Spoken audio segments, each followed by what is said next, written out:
வணக்கம். தென்னாருடைய சிவனை போற்றி, எந்நாட்டவர்க்கும் இறைவா போற்றி.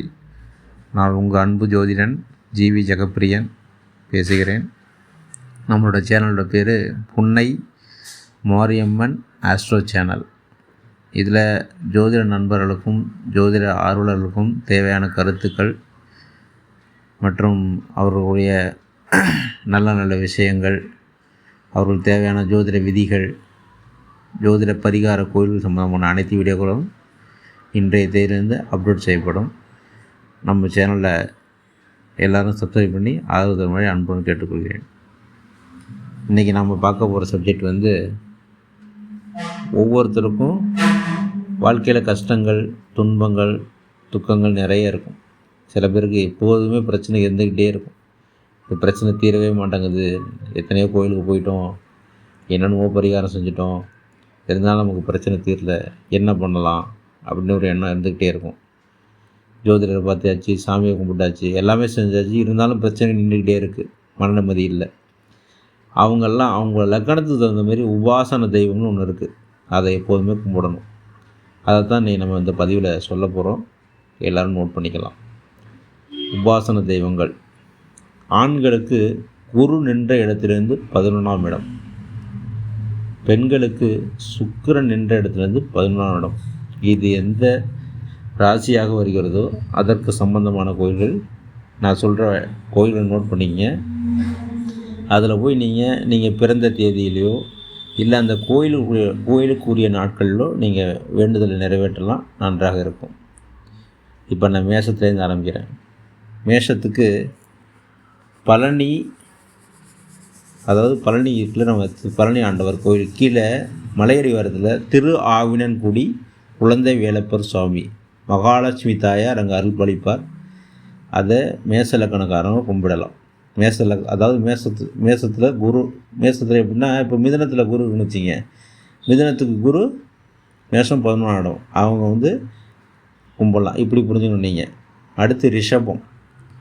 ரிஷபத்துக்கு ராமேஸ்வரம் ராமநாத சுவாமி அண்டு பர்வதவர்த்தினி அம்மாள், இவங்களை நீங்கள் வழிபடலாம். அடுத்து மிதுனம். மிதுனத்துக்கு திருநெல்வேலி உள்ள நெல்லையப்பர் சுவாமி, காந்திமதி தாயார் வழிபட சிறப்பு.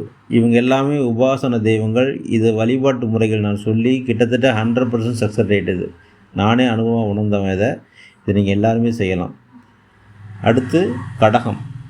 கடகத்துக்கு சென்னை அரக்கோணம் அருகில் உள்ள நிமிலி பக்கத்தில் பால திரிபுர சுந்தரி ஆலயம். அடுத்து சிம்மம். சிம்மத்துக்கு பேரளம், மயிலாடுதுறை டு திருவாரூர் ரோட்டில் பேரளங்க ஊரில் இருக்கிற திருமெய்ச்சூர் லலிதாம்பிகை கோயில், இதை நீங்கள் வழிபடலாம். அடுத்து கன்னி. கன்னிக்கு பட்டீஸ்வரம், கும்பகோணம் பக்கத்தில் உள்ள பட்டீஸ்வரத்தில் ஸ்ரீ விஷ்ணு துர்கம்மேனை வழிபடணும். துலாமிற்கு திருச்சி ஸ்ரீரங்கம் தாண்டி அந்த வழியில் சிங்கபெருமா கோயில், அங்கே போய் வழிபடணும். அடுத்து விருச்சிகம். விருச்சிகத்துக்கு கீழ்த்திருப்பதி அலமேல் மங்கை தாயாரை வழிபடணும். அடுத்து தனுசுக்கு ஸ்ரீ மகாவராகி, தஞ்சை பெரிய கோயிலில் அருள் பாலிப்பார். அவரை நீங்கள் எப்போதுமே பஞ்சமி திதியில் வழிபடுறது மிகவும் சிறப்பு. மகாவராகிய இருந்தாலும் உங்கள் டைம் கிடக்கும்போது கண்டிப்பாக வழிபடலாம். உங்களுடைய குருவிற்கு தனுசு இப்போ கும்பத்தில் ஒருத்தர் குணம் இருக்குன்னா தனுசு அவங்களுடைய உபாசன தெய்வமாக மாறும். அப்போ அவங்க மகாவராகியை வழிபடணும்.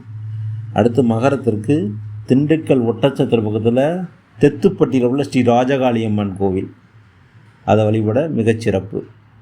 அடுத்து கும்பத்திற்கு குற்றாலீஸ்வரர் கோயில், இதை நீங்கள் வழிபடலாம்.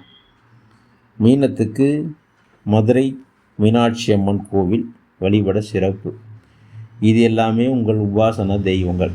இதை நீங்கள் எப்படி வழிபடணும்னா, ஆண்களுக்கு குரு நின்ற இடத்திலிருந்து 11ஆம் இடம், திரும்ப சொல்ல நினைக்க வேணாம், நல்லா தெளிவாக புரிஞ்சுங்க. ஆண்களுக்கு குரு நின்ற இடத்திலிருந்து உங்கள் ராசி கட்டத்தில் 11ஆம் இடம், பெண்களுக்கு சுக்கிரன் நின்ற இடத்துல உங்கள் ராசி கட்டத்தில் 11ஆம் இடம் வழிபட மிகவும் சிறப்பு, மிகவும் நன்று. இதை நீங்கள் பரிசோதித்து பார்த்துட்டு உங்களுடைய உறவினர்கள் சொல்லலாம், உங்கள் நண்பர்கள் சொல்லலாம். ஜோதிட ஆர்வலராக இருந்தால் நீங்கள் பரிகாரமாக இதை யாருக்கு வேணாலும் சொல்லலாம். 100% சக்ஸஸ் ரேட். நம்ம சேனலில் எல்லோரும் சப்ஸ்கிரைப் பண்ணி ஆதரவு தருமாறு அன்புடன் கேட்டுக்கொள்கிறேன்.